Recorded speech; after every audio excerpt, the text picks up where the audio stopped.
Tone went out and pulled out of the driveway, looked, and I could see fire coming top the tree. So I knew it was going to be major. And I don't even remember what time it was, 2, 3 o'clock in the morning. My son come running upstairs. Dad, Main Street's on fire. Well, I jump up out of bed, and we had an upper deck porch. And I went running to the upper deck porch and looked over and seen the flames. I'll never forget it. The dispatcher called me and said, "Hey, there's a small porch fire behind Cindy Jean's. If you want to, I'm making you aware," he said. And I said, "Okay." So I got up, I got dressed, walked out the door, looked this direction, the whole sky is orange. I'm like, a small porch fire? I don't think so. Well, I got a phone call in the middle of the night, early in the morning, I guess.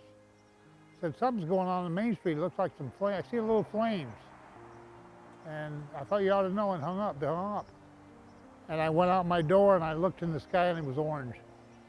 I got a telephone call from Bruce and said that he was at a fire behind Cindy Jean's. It seemed pretty serious, and he said, "I just want to let you know, you might want to come up and check this out." And by the time I got up and got around, which was just a matter of a few minutes, other departments were called. They started calling mutual aid, and massive mayhem on Main Street.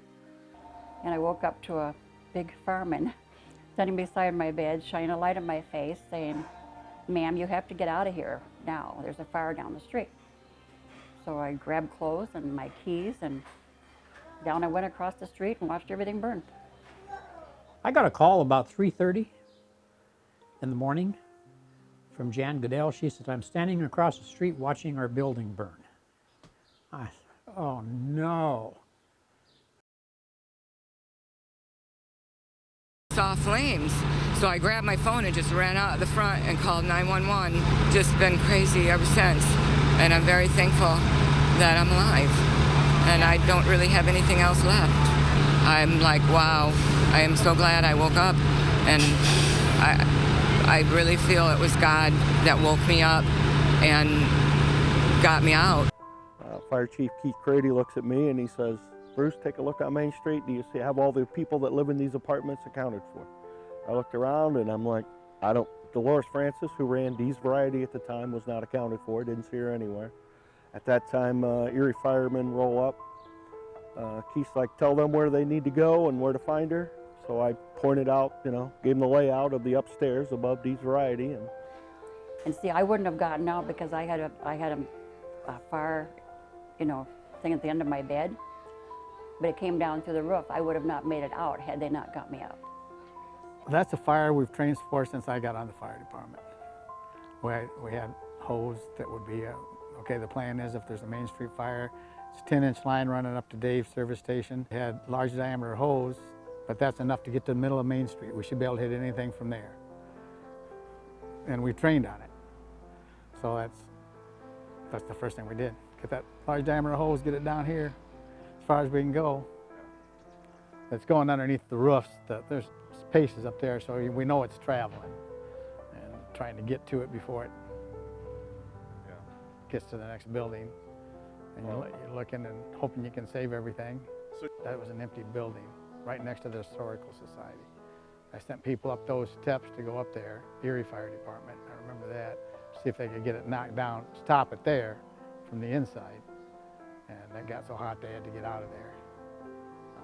They knocked down some, but it was just hot, which I think that probably helped a lot of the stuff in the Historical Society, because we did stop it some there. Kept fighting it with it. By then the aerial trucks were getting there. So then you're on top, and you can see, but you can't get to it because the roof's still intact. Until it comes through the roof, you can go through the windows and try and get out what you can there, so they're going through windows. And it got to the point, at first I'm saying, send this company. Then I just called, I said, get me 10 tankers out of Carroll County. Get me 10 tankers out of Lee County if you can, wherever you can get them. At that point, they decided to start pumping out of the river. Chadwick, I think. Yeah, Chadwick came and I asked Brad, I said, "Brad, can you run to the river and pump out?" He said, "Stay in the boat ramp." And so, but we ended up having 2 trucks down there pumping out of the river. It helped a lot, Well, I was losing that whole side of Main Street was the worst fear. If you don't get it stopped, you're going to lose everything, a couple of times we had it thought we had it stopped. We thought we had it stopped at ceramic shop because everything was looking pretty good for a while there. I remember that. And then all of a sudden it's smoking on the other side. It went through the roof. It was in the attic over there, and it's trying to. It's one of those things, you know. Is it worth trying to put somebody in to tear into it up there and have it fall and kill somebody, or is it? Let's try and get it with the aerials as much as we can and stop it. When it got up, what helped and what stopped is when it got to that building that's still standing. Is that building was higher than the rest of them, so there's no place for it to keep traveling in the roofs.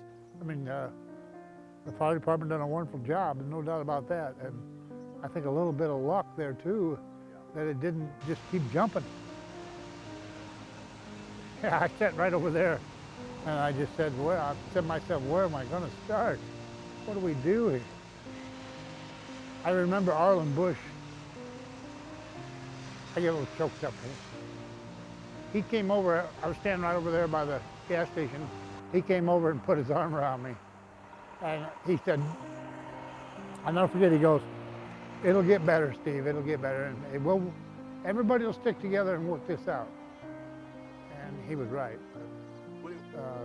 From the city crew to unhooking sewers and water lines that went to the buildings, to the police, trying to police the area to keep people out. And yeah, they all did a great job.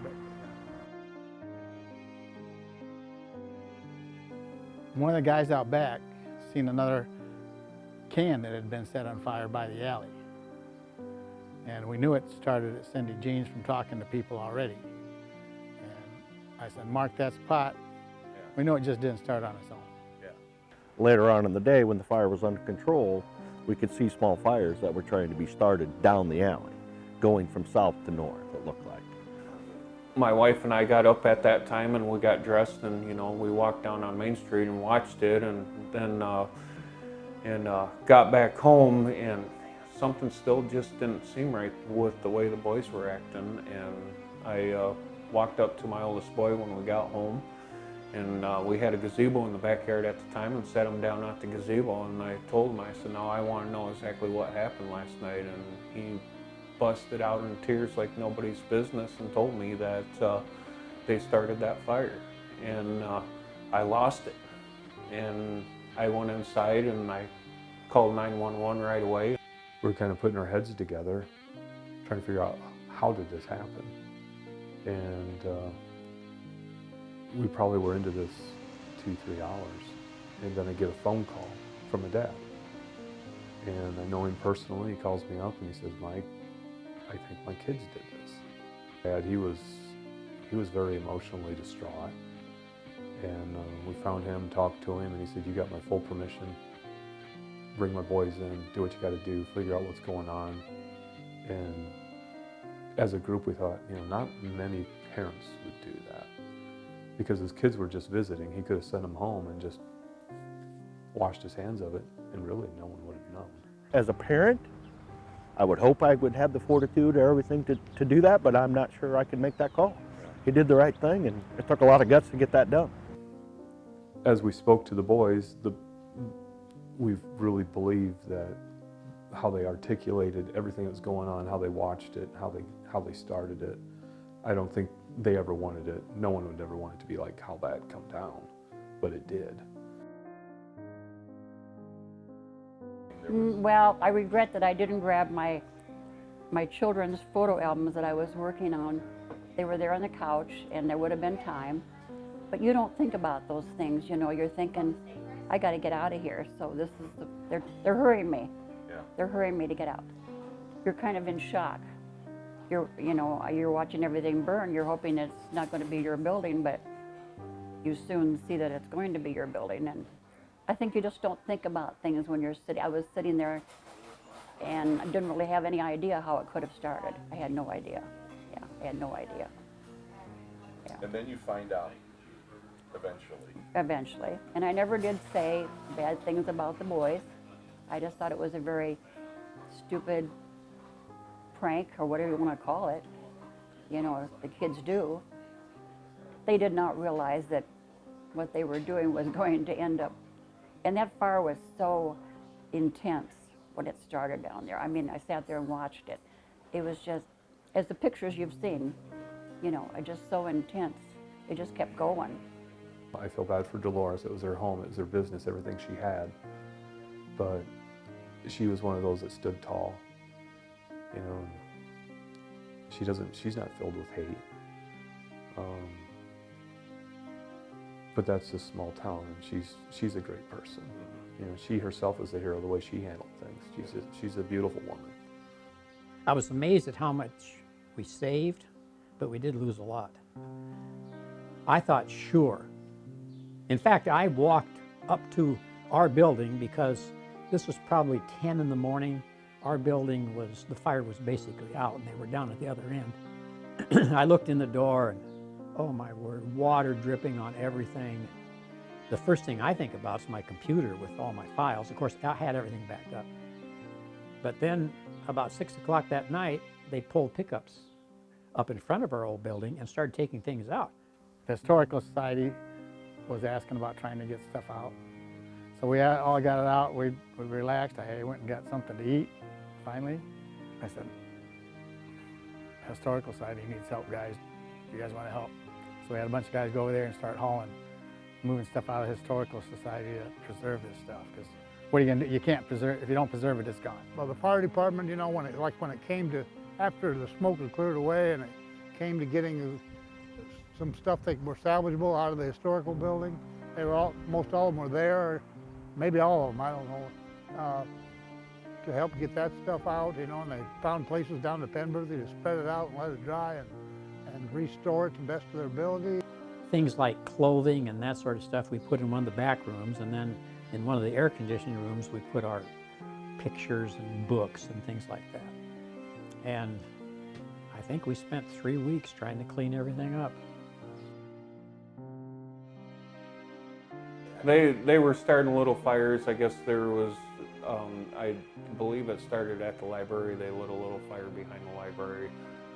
Then they went through the back of the alley and opened up a dumpster and started a little fire in the dumpster. And then they had gone behind Cindy Jean's and lit the recycling bin. I guess she had some recycle in the recycling bin. And from my understanding, they lit the recycle bin and then they walked away from it. He wanted to get to the truth. He wanted the boys to understand what they did was wrong.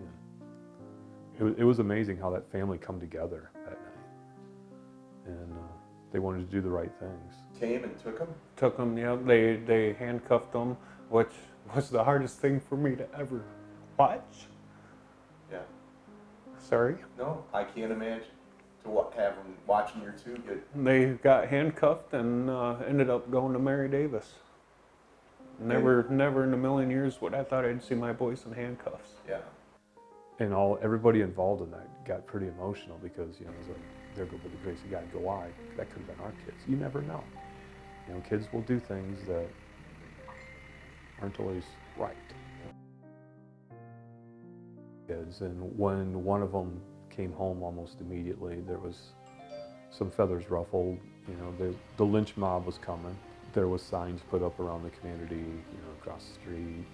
I worried about the dad because, you know, we didn't need a lynch mob, and sometimes it was kind of brewing that way.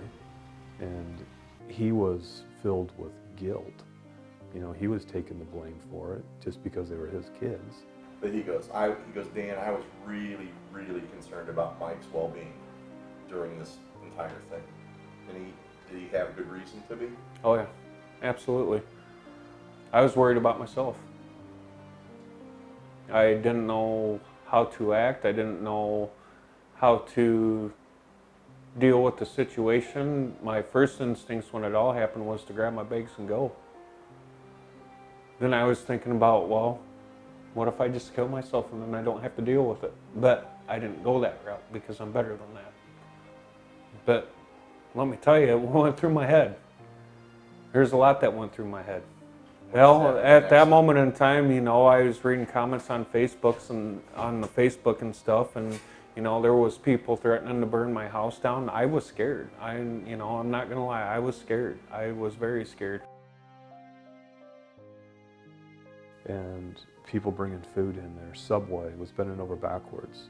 making sure that all the firemen, all the people working, there were sandwiches in there for them. The town just opened up and tried to help because you had all those firemen and this thing was going on, you know, for hours.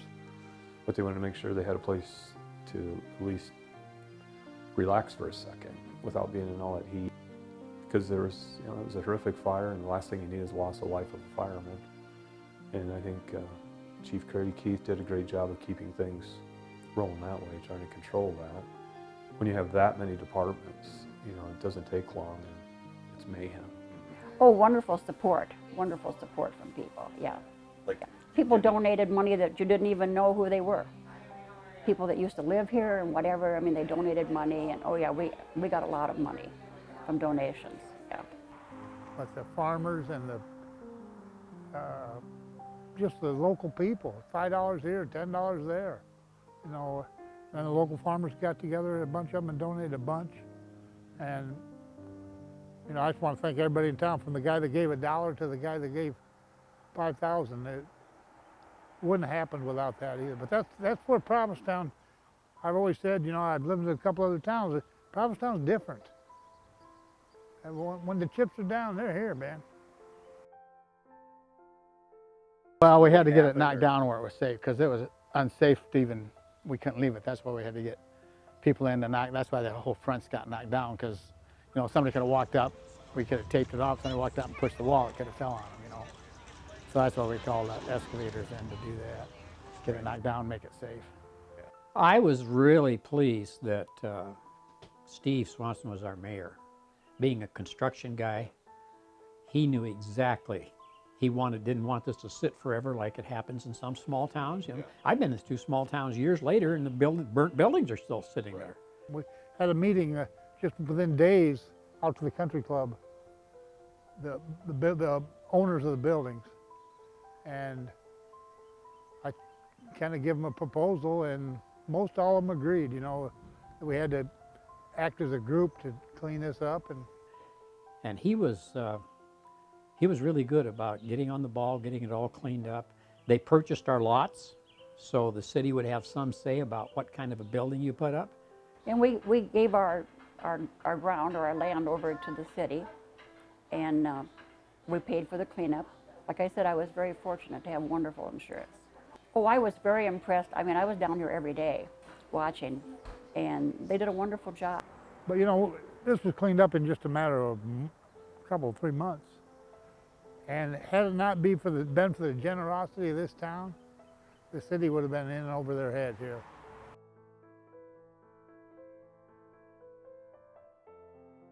The way I look at it, I think they deserve everything they get, because they did a lot of damage. I feel sorry for the 2 young men. I really do. For the rest of their life, they're going to have to deal with the memory of what they've done. It ended up coming out that, you know, they ended up being on probation, my oldest son being on probation until he was 21, and then my younger one being on probation until he was 18. Constant meetings with the probation officer, drug tests, et cetera, and all that stuff. The curfews, you know. Yeah, they actually had to sit down and write letters to all the victims, and then we had to turn those into the courts, and then they released them to the victims. There was, I think, a total of 300 hours of community service per child, plus there was also fines that had to be paid back not only by the parents but also by the children. So like, you know, my younger one, he went out and shoveled sidewalks, mowed yards, he did whatever he had to do because Dad was not going to take care of that for him. That was his responsibility, and he took care of it all by himself and got his fine paid off. Well, they both have them paid off. The victims were very satisfied to see what they seen with the remorse coming from my son, and even the remorse from myself. That, you know, it was hard times, and, you know, clearly understanding that what was done wasn't intentionally done on purpose.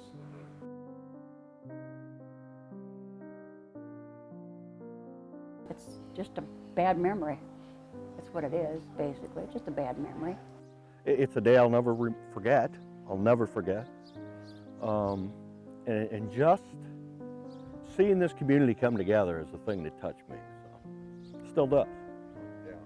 Well, we're still trying to market these 3 lots, you know. Credit Union took 2, and Ford took 1, was a great deal. It's just hard to, in a small town, get somebody to come in there and build a building on 1 lot and spend $250,000 maybe. It's just rough. Will we ever fill them up? I sure hope so. And like I said, I still get a little teary, choked up when I think about it. It's just, you know, I grew up here. I rode my bicycle up and down these sidewalks, ran out of these stores a million times when I was a little kid. It just broke my heart. You know, in a worst scenario as that was, I mean, there was always a little bit of a silver lining around that really bad cloud. No one got hurt. It got solved. You know, justice was served. The town rebuilt. Nobody lost faith in small town. We came out really good because when these 2 buildings were donated to us, we have a huge display area which we didn't have before.